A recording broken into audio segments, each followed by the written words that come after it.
الله الرحمن الرحيم. الرحمن علم القرآن خلق الإنسان علمه البيان والشمس والقمر بحسبان والنجم والشجر يسجدان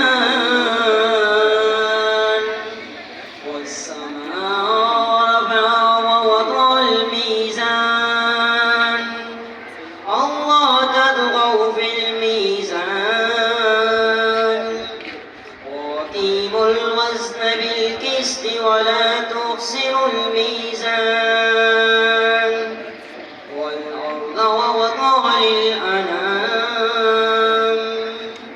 فيها فاكهة والنخل ذات الأكمام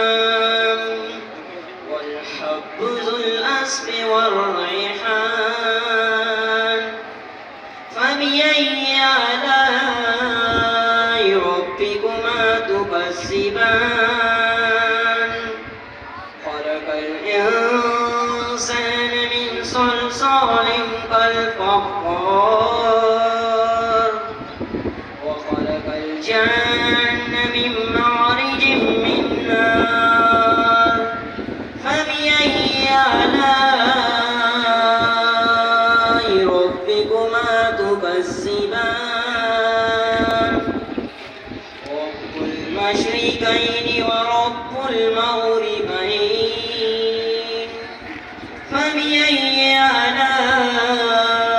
ربكما تكذبان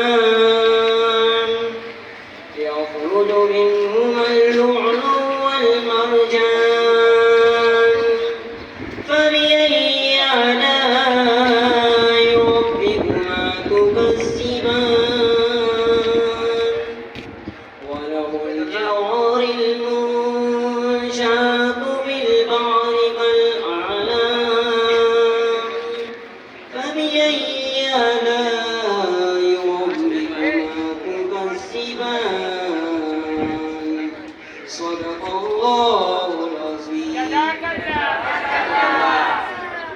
तालुके कुरान पर इकबाल ने क्या खूब कहा था कि वो मुअज़्ज़िज़ के ज़माने में मुसलमान होकर और हम ख्वार हुए तारिके कुरान होकर। इसके बाद मैं क्लास 8A से अली हमजा से गुजारिश करूंगा कि वो माइक पर तशरीफ लाए और इरादे रसूल मकबूल सल्लल्लाहु अलैहि वसल्लम का हदिया पेश करें।